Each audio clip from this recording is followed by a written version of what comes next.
The nice part of that, what we realized about 10 deals in, that with land, we don't have to go see the properties. We don't have to go estimate repairs.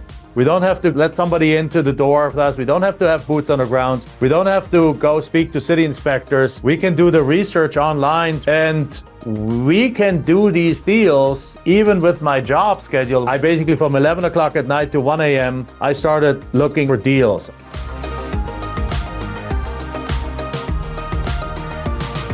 Today on the show, I have the pleasure of speaking with Jack Bosch. Now, Jack went from just having 2 suitcases, nearly an empty bank account, a big dream to be a multi-million land flipping business and to truly live the American success story. He has flipped over 5,000 properties. From their experience, they've created the forever cash flow model, which has helped over 1,000 people become millionaires through free and paid educational programs. I'm really excited to have him on the show. It's an understatement, but enough out of me. Let's get him out here.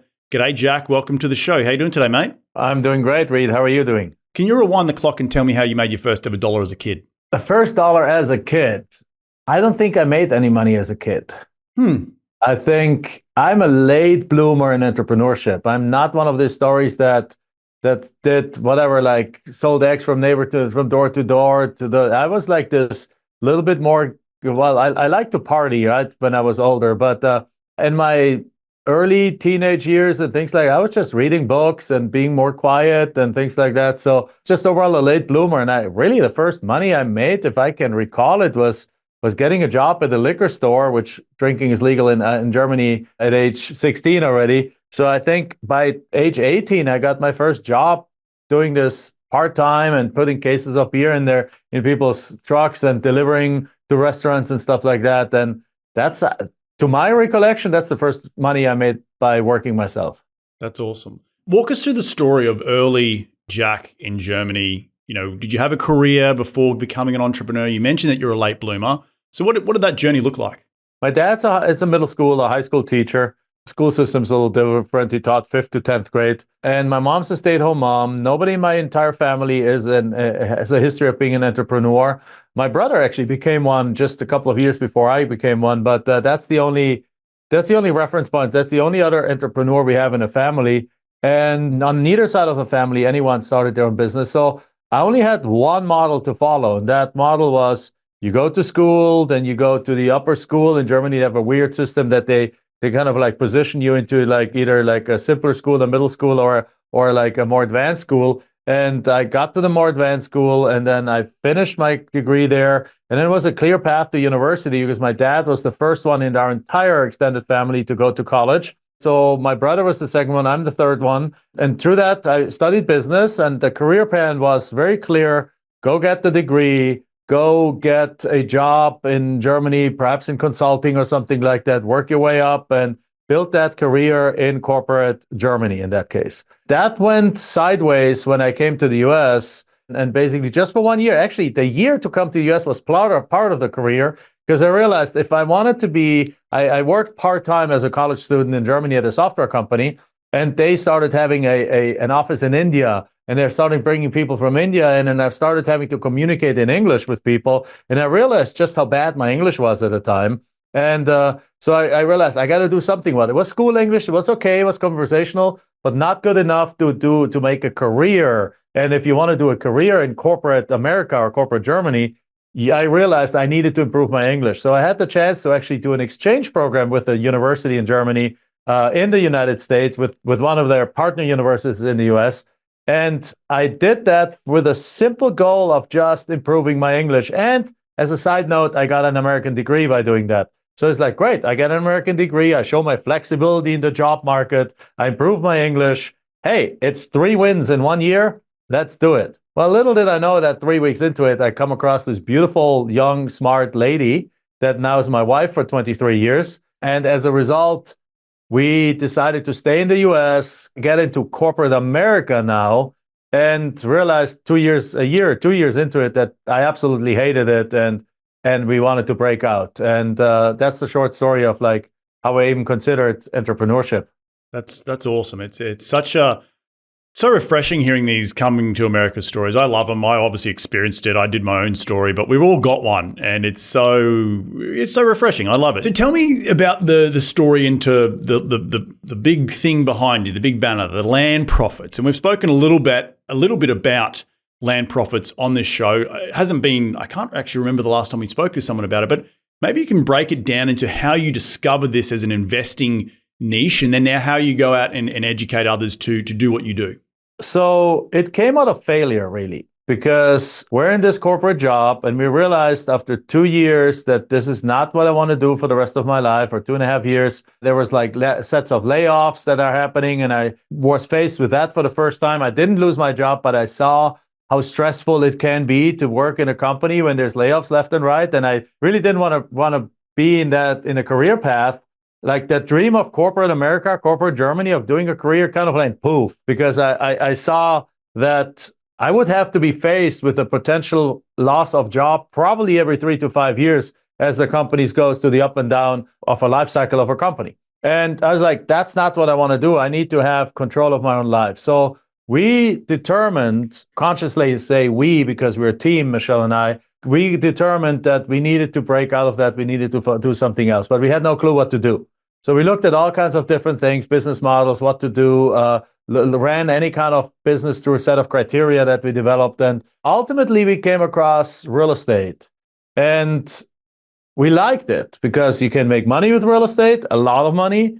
You can do it in a way that you don't have to be in the business every single day and do something about it every single day, like in a job or in a restaurant. If you're the chef, you have to cook every day. If you don't cook, nobody eats, right? You can create passive income. And also, if you pick the right niche, you can do it part-time and from a distance. So we just didn't know what niche to pick. So we started with what everyone tells you. We started with wholesaling houses. So we did driving for dollars. We drove around. We found some boarded up houses, contacted the owners. And guess what? We actually got a deal on a contract. But we didn't have a clue how to estimate these repairs. So we did everything wrong because we were complete newbies, got the wrong price, marked it up by $5,000, tried to sell it, got a lot of inquiries. Nobody wanted to buy the property. And so we freaked out and backed out of the deal. Then we went to the next thing, which we came across was like tax liens and tax deeds, the fact that people don't pay property taxes in some cases on the US. And as a matter of fact, there's over $5 billion worth of real estate that every year goes through tax auctions where the owners haven't paid property taxes. So that blew our mind that there's indeed people that either don't care or whatever reason, they just don't pay the property taxes. So we started going there. We started attending auctions and we were outbid left and right. So we failed again. We started buying tax liens, and if you buy the lien, you have to usually wait a while and then you can foreclose on the deal. And every lien we bought was redeemed. So the owners ended up paying the property taxes after like a few weeks or a few months. And we made I was like to joke, $3.82 with that. And I was like, well, that's not the way to make money. And so soon enough, we kind of like ran after brick wall after brick wall after brick wall. Like fix and flip wasn't for us. We put like some old historic house under contract that was like all termite eaten, and we didn't know what to do. And we tried to partner with somebody and they all said no. So again, we're like, okay, we don't know what to do here. So we just failed. And over about a 2-year period, 2.5-year period, we just kept failing. But we basically kept saying, there's got to be something in the real estate space that we can figure out. And then we came across the thought, particularly around the tax lien and tax deed world, and the thought was, well, wait a second. If somebody's auction, let's look at, you're in California. Let's look at California. In California, there's tax auctions coming up next month, probably in some of the counties. Usually like in March, April, San Diego, LA County, and so on, they have their tax auction. So there's a tax auction. There's 300 properties that come up for sale. But when did these people actually stop making property tax payments? And the reality is that if somebody's property comes up in 2024 for auction, they stop paying property taxes in 2018. Or in other words, if somebody decides today that they don't want their property anymore, and they stop paying property taxes today in California, their property doesn't even come up for auction until the year 2030. So we actually thought, it's like, well, if there's people whose property come up for auction today and they stop paying property taxes 6 years ago, well then how about, and this is 300 of them, there's got to be another 300 that that are 5 years delinquent, another 300 or 500 that are 4 years delinquent, another 600 that are 3 years delinquent, and so on. And nobody's contacting these people, but somehow these people have made up their mind that they don't want their properties anymore. So what if instead of attending these auctions, we actually figure out who these people are and we send them a letter? Shouldn't they be, at least on paper, like in theory, if they truly made up their mind that they don't want these properties anymore, shouldn't they be willing to give these properties up for pennies on a dollar? So we went to work. So we contacted the county. And back then there was no data, there's not online data sources that had any kind of like that information. Tax delinquent information was not available to any one of the commercial data sources that anyone gets access to today. So we actually had to contact the county. We had to drive down to the county. We had to find the IT guy in the county office and can tell the IT guy that what we want is a list of everyone who hasn't paid property taxes. And they're like, okay, I can do that. And then we had to get authorizations from the different county officials and a bunch of forms and bring it back. And once they approved to it, then we would pay them like $200 and we get a CD. Or in some cases, San Diego County gave us an actual cassette tape, like a tape of that sales that wouldn't fit anywhere. Then we had to find another service that would actually go and process that thing for us and extract it from us and send it to us. And finally, we had this list that had like 1,000 people that hadn't paid their property taxes. So we're like, okay, we got the list. So now we with their names, with their mailing address and so on, because that's public information. It wasn't easy to get to. Today, it's on your fingertips. You pay like 6 cents a record and you can get them in a matter of seconds. So then the next step was we was like, okay, well, let's test our hypothesis. Let's send out the 1,000 letters. So we send out the 1,000 letters.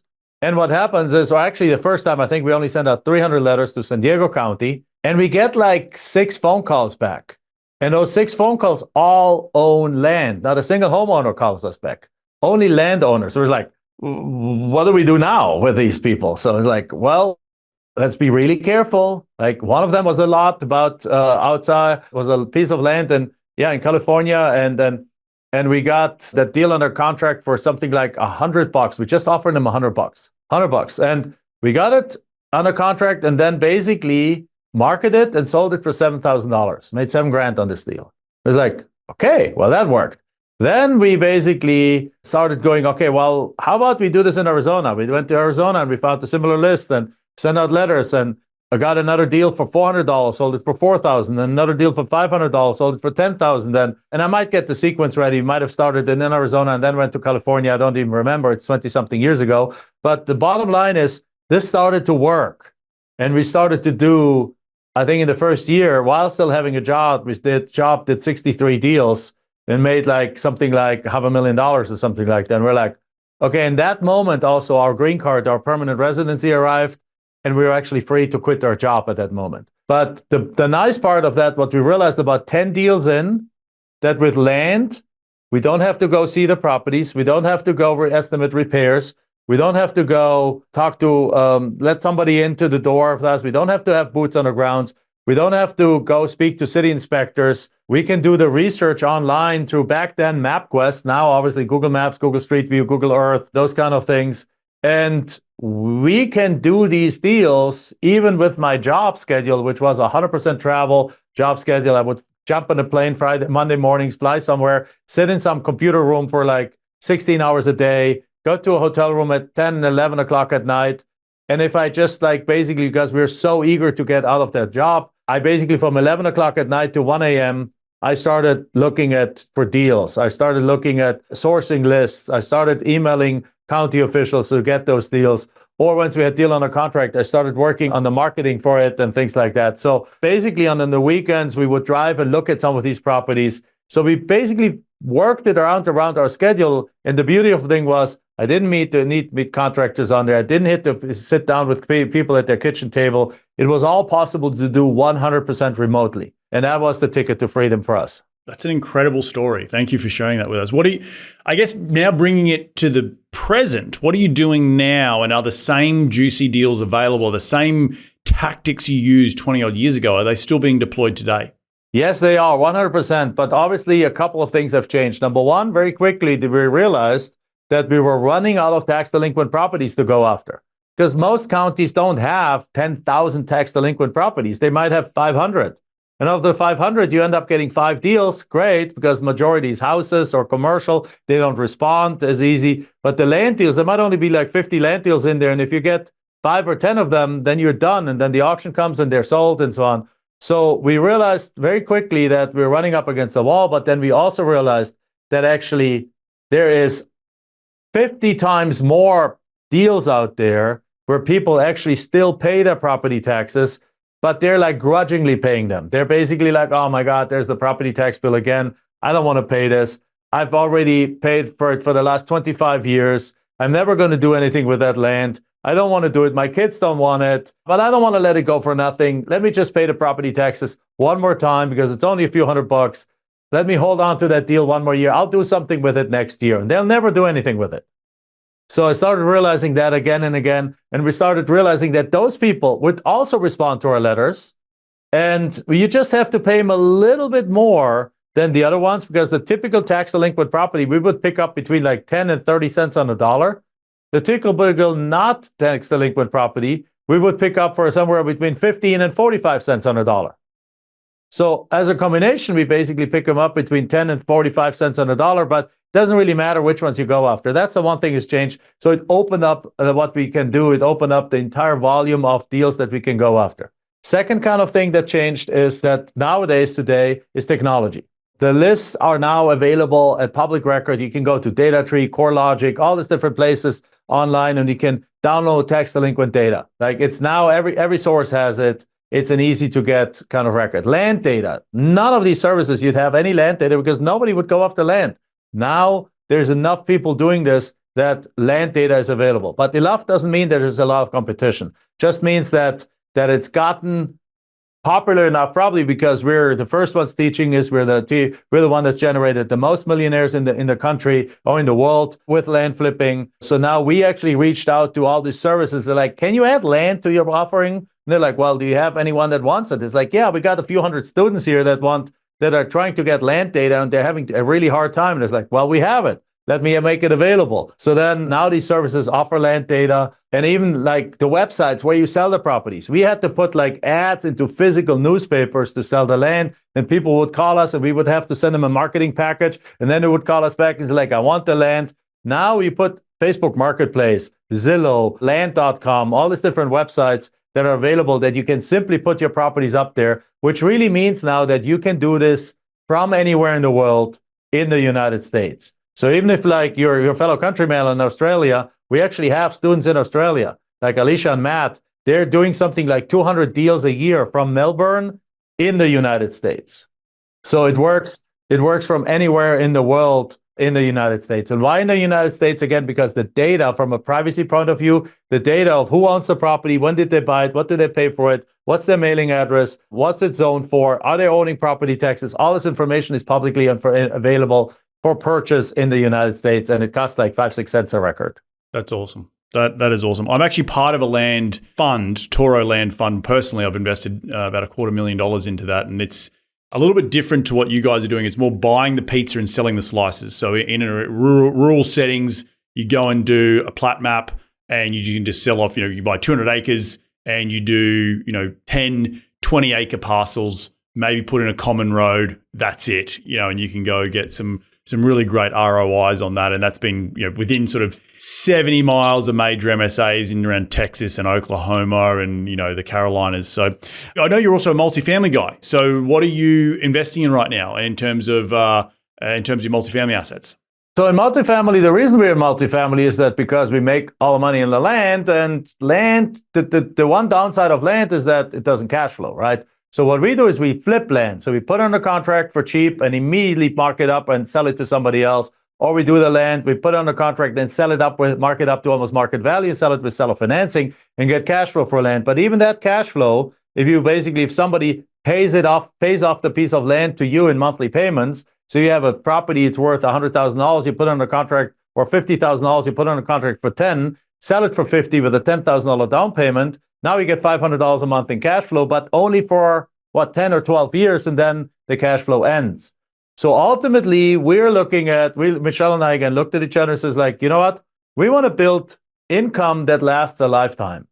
And these notes are fantastic because you get cash flow from land, but they stop. If you have a 5-year note, after 5 years, it stops. 7 years, 10 years, 12 years, 15 years, 18 years. The most they typically go is like 18 to 20 years, which is a great stability. But in 18 years, I'm 61 or I'm 71. I don't want to have to rebuild my cash flow stream at that point. So that's what drove us to say, you know what? We need to take the money we made with land, quick flips, wholesaling, land seller financing, and we need to roll that into other asset classes. And the asset class we chose is multifamily, simply as you do too, because office went down the drain in the last few years because, well, people work from home. Like Airbnb is like on shaky legs sometimes in certain markets because there's too much competition. Every asset class, retail is being challenged by Amazon and so on and so forth. But people, we're still a growing country. United States has a population growth. People need to live somewhere. So that's basically simply from a decision point of like, where's the lowest risk and where's the highest stability for long-term ownership? And that's multifamily. So in multifamily, what we focus on is on the smaller multifamily, meaning about 70 to 150 units, or small to mid-size in that end, typically between like $5 and $20 million in purchase price, class C and B usually. But in the early days, we did deals all over we did deals in Oklahoma City, and we did deals in Louisiana, things like that. We have left all of those markets. We have one deal left in Louisiana that we're looking to sell later on this year. But other than that, we have actually focused mainly on the markets that have a 40, 50-year growth history, meaning Arizona, Phoenix, Dallas, Fort Worth, and to some degree, Tampa, Florida, even though Tampa has a problem with property taxes, not with property taxes, with insurance going through the roof and being very unpredictable right now. So we're kind of put a hold on Tampa. And we have 91 units under contract right now in Fort Worth. It's a distressed deal, came from the bank. The owners had almost $14 million into it. We're buying it for $9.75 million. It's a 7.5 cap at purchase price. It still has some upside. It's a great C+ property in a B kind of area, and it's affordable rent and so on. It's a fantastic deal, and we're looking actively also in the Phoenix area, because the beauty about Phoenix is that it gets 70,000, in Dallas too, they get 70,000 people a year moving there, have been getting that for the last 40 years. It's not going to stop anytime soon.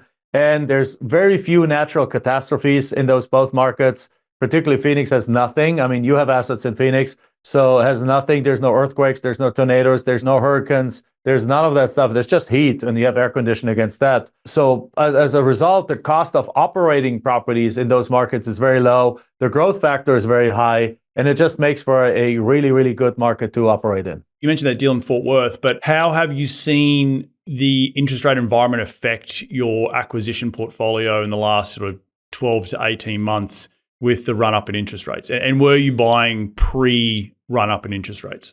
We were buying pre-run-up in interest rate, but something in my gut told me that this is a party that looks like it's too good to be true.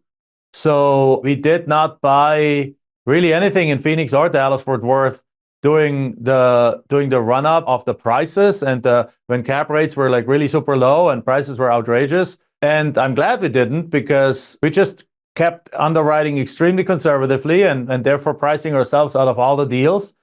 But now I'm very, very happy we did that, because a lot of the people that did buy in the last 2 years are losing their shirt right now. And so that puts us in a position of actually being able to buy right now. And we're still underwriting very conservative.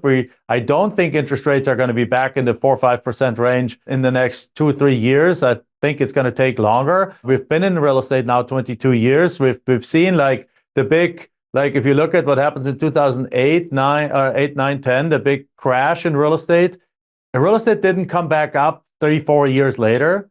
It took 10 years for it to come back up, come back up, and get into that next area of frenzy. So that next area of big frenzy and low interest rates and things, in my estimation, is 10 years from now. So we're buying such that that the numbers work in an interest rate environment between 5.5% and 6%. We're buying where the cap rates are significantly higher than they have been in the last few years. And if the deal makes sense in that environment, we're buying. So for example, I don't think a 7.5 cap rate in Dallas, Fort Worth is something that will stay. I think Dallas, Fort Worth, with its population growth and all those things, should be a market that should be in the 5 cap rates, right? So 5, 5.5, 6 perhaps on a C-class property.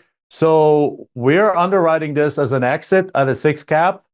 And 5 years from now, which I think is a very safe underwriting, because in 5 years from now, there's going to be a shortage of properties again. Because right now, nobody's breaking ground on brand new properties right now. People that have broken ground are finishing their properties, but nobody is building new product right now and goes to the permitting process right now because the environment is just not set for it. Well, that means that a lot of properties are going to come on the market in the next 18 months. So rents are not going to grow in many of these markets, even the top markets, in the next 18 months. But in about 24 to 36 months, when all of the inventory has been absorbed, at that moment, we're going to have a shortage again because nobody broke ground. Yep, no, I agree. And if you're in those top markets, then rents are going to go up again, and cap rates are going to go down again. So we're estimating 5 to 7 years holding times. And in those 5 to 7 years holding times, I think we're well positioned for a really positive exit. And we bought nothing last year, for example, but we bought 2 assets in December of 2022. And those also with a 5 to 7 year holding horizon in the Phoenix and in Tampa. So markets that over the next 7 years, the same thing is going to happen in those markets. So we're just very, very careful in what we buy, very, very careful in how we underwrite. We never take 2-year bridge loans. We always take long-term loans. And as a result, we have been able to cruise through the market conditions that we have, and our investors getting returns, and our investors have a very positive outlook on their investments. That's great. No, I appreciate you. I was going to ask you what type of debt you're putting on it. So I assume it's all agency debt, fixed rate stuff right now? Yeah, we have never been the kind of operators that go and buy some really heavy lift to total repositioning kind of assets. So when you have everything original and you have like a 2-year horizon where you kick everyone out and completely rebuild, that's not our model. Our model is something that we can get agency debt on, that is already 90% occupied, and where we can now take over the next 2-3 years and go remodel 30 to 50% of the units. And we're doing just upon turn, and we're keeping the occupancy high. That means cash flow continues to come in. And for that, so yes, we're looking to get agency debt with at least a 7-year term, usually, if not 10 plus years. Well, Jack, you've been an absolute wealth of knowledge, my friend. At the end of every show, we love to dive into the top 5 investing tips. You ready to get into it? Let's go. Mate, question number 1. What's a daily habit you practice to keep on track towards your goals? Daily habit that I do is, I actually do very few of those. I'm not one of these guys that have a religious morning habit. If anything, it's dinner with the family together. We make it for sure that we get the family together every evening and we sit together, and we instill that in our daughter that she eats breakfast on her own before she goes. She's 16 already. We have lunch wherever we have lunch, but dinner, everyone is back together and we have that time together as a family. We make it, so it's not a morning routine, it's more like an evening routine, because in the evening, everyone is together. And it's like that debriefing that we sit together on my daughter's bed and we chat about the day, or she comes over to us, and we just make it a point to have that, let's say 20 minutes every day, that we just as a family connect and really talk about what's important in our lives. I love it. Question number 2 is, who's been the most influential person in your career to date? It's probably my wife, Michelle, because actually she came from Honduras, and probably the one thing that really helped us have a strong belief system in real estate is the fact that her dad, who passed away when she was 9 months old, just 2 years before she passed away, he had some land that he had in Honduras. He sold the land and he bought one commercial building with that. And he was able to buy that small commercial building. He was able to buy that free and clear, and that commercial building provided for her to go to high school, to middle school, and even to college in the United States, a cheap state college, but still to college in the United States. And if there's ever been a definition of passive income, then that's probably it. Because, I mean, how much more passive can it get when the person that actually bought the asset doesn't even live anymore, and for the next 21 years, they can still provide for the family with their acts and their investment activities while they were alive. So that got us a really true factor of deeply believing in real estate. And that probably is responsible for us being able to go through all these failures that I mentioned and still move ahead, because we knew there's something in real estate that we can make work. Love it. Question number 3 is, what's the most influential tool in your business? When I say tool, it could be a physical tool like a phone or a journal, or it's a piece of software that you can't run the business without. What is it? So in our business, we created the software for the land flipping business, a piece of software called Investment Dominator that's end-to-end deal structure. It has a buying website, a selling website, deal analysis, offer analyzer, even loan servicing can be done through it. It's integrated with a data service. It's integrated with a mailing house. It's integrated with has task management, has calendar management. It's a full-blown thing that we allow our students to use too. I couldn't imagine doing our land business without that tool. Awesome. That's awesome that you've been able to create that from scratch. Question number 4 is, in one sentence, what's been the biggest failure in your career? What did you learn from that failure? I pride myself to be an eternally positive person. So failure, I have almost memory loss of failures, because it's like the quarterback. You fail and you have to get back up, and 30 seconds later, you have to play another against the same kind of people that just beat the living hell out of you, right? And just crushed you. So you have to have a very, very short memory. And it's said in sport, the one with the shortest memory is the best quarterback. And failures are incredibly important. So, for example, the failures that I would think one of these first kind of deals that didn't work, where we failed getting like that wholesale deal sold, or failed to get that fix and flip going, or a failure was one time we sent letters, 900 letters to Sonoma County, Sonoma County, California, to get deals done, not considering that Sonoma County is one of the most attractive wine areas in the country. I didn't drink much wine back then, and not that I drink much now, but now I drink Sonoma wine and Napa wine. But back then it was more like I realized that it was the wrong area to go after, because there was almost nobody in that area willing to let their property go for pennies on the dollar, because they understood that each acre is worth $1 million and can be used for wine growing, and so everyone, people declared us crazy. So what we learned from that is that while the United States is 3,007 counties, there's probably a couple hundred counties where this doesn't work very well,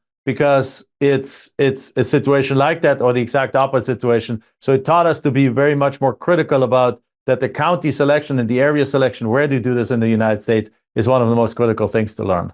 Love it. No, great stuff. Mate, last question. Where can people reach you to continue the conversation that will be in your sphere? Where do they go? All right. So if you want to learn more about the land flipping, for example, you simply go to Land Profit Fun. Now, fun is like having fun, F-U-N. So landprofitfun.com, and you can download like a 30-day blueprint of exactly how this works. And if you're interested in talking to us about multifamily, you can go to orbitinvestments.com. So Orbit, O-R-B-I-T, investments.com, and you can find out more about that. But for the land kind of stuff, it's landprofitfun.com. Again, there's a whole bunch of free resources, or my podcast, or my YouTube channel, Jack Bosch. There's all, or in social media, we have now 300,000 followers. So you can go to Instagram, Facebook. I'm all over the place. Jack Bosch, and I'll pop up.